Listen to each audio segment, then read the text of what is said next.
आउनुस् घन संख्या सजिलो तरिकाबाट सिकौं। साथीहरु वेलकम छ तपाईहरुलाई मेरो यो टिचिङ भिडियोमा।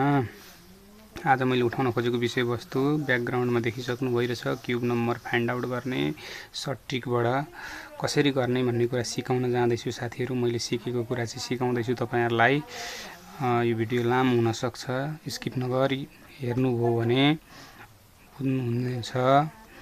ल म पहिले यो 25 को क्युब नम्बर निकाल्न सिकाउँदैछु। 25 लेखौं साथीहरु। यहाँ पहिले 25 को क्युब गरौँ। अब यहाँ मल्टिप्लाई गरौँ, यहाँ पनि मल्टिप्लाई गरौँ। यसको मतलब बुझिसक्नुभयो। 2 5 3 को मल्टिप्लाई गर्नुपर्ने हो। 2 5 जा 10, 3 जा 30 हुन्छ। यो 30 आयो। यो 30 सँग एक पटकमा 2 सँग गुणा गर्ने, 30 र 2, अर्को पटकमा 5 * 30 गर्ने, त्यसरी गुणा गर्नुपर्छ। अहिले म देखाउँछु तपाईलाई। सबभन्दा पहिले चाहिँ के गर्नुस् भने 4 वटा बक्स तयार गर्नुस्। यहाँ एउटा भयो, दुईटा भयो, तीनटा भयो, 4 वटा बक्स देख्दै हुनुहुन्छ। 4 वटा बक्स मैले तयारी गरे।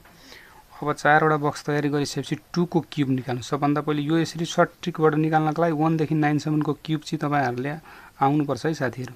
2 को क्युब 8 हुन्छ। 8 गर्नुस्। 2 को क्युब मैले यहाँ लेख्दिए। यसको 5 को क्युब गरेर टक्क निकालेर यहाँ लेख्नुस्। 125 आउँछ साथीहरु। यति गरिसकेपछि अब यो 2 सँग 2 * 30 गर्नुस्। यो कोठामा लेख्नुस्। 2 * 30 ले मल्टिप्लाई गर्दाखेरि 6 कति हुन्छ? 60 हुन्छ साथीहरु। त्यसैपछि फेरि 5 * 30 गर्नु। यो कोठामा लेख्नु। 150 हुन्छ। यति गरिसकेपछि सक्यो। अब तपाईको काम। यहाँ 3टा 0, पहिलो कोठामा 3टा 0 थप्ने। 8 पछि दोस्रोमा 2टा, तेस्रोमा एउटा, लास्टमा नथप्ने। यसमा नथप्ने है साथीहरु, लास्ट बक्समा। अब दुई सबैलाई जोडिदिनुस्। होरिजन्टल जोडे पनि भर्टिकली जोडे पनि। कति हुन्छ? 8 6 कति भयो? 14 भयो। 1 15,500, 1 625 भनेपछि कति हुँदो रहेछ साथीहरु? यो 15,625 हुँदो रहेछ। यसको क्युब नम्बर हेर्नु त कति टाइम लाग्यो। टक्क निक्लियो। क्युब नम्बर 25 को निक्लियो। त्यसैगरी हामी 17 को पनि गरौँ। 17 को पनि गरौँ। अब यो 17 को क्युब निकाल्नलाई फेरि म तपाईलाई सिकाउँछु। बुझ्नुस्, हेर्नुस् है, ध्यान दिनुस् ल। अब योलाई मल्टिप्लाई गर्नुस्। फेरि यो मल्टिप्लाई गरेर यहाँ यो बक्स भित्र राख्नुस्। 7 × 7 यहाँ 21 लेख्नुस्। यो अब फेरि के गर्नु भने 3टा बक्स बनाउनुस्। यहाँ आरामले बनाउनुस् 3टा बक्स। 3टा रे सरी 3टा भने मैले सरी साथीहरु। 4 वटा बक्स बनाउनु पर्छ। यहाँ चाहिँ 3टाले त हुँदैन। अब हामीले 4 वटा बनाएको छौं।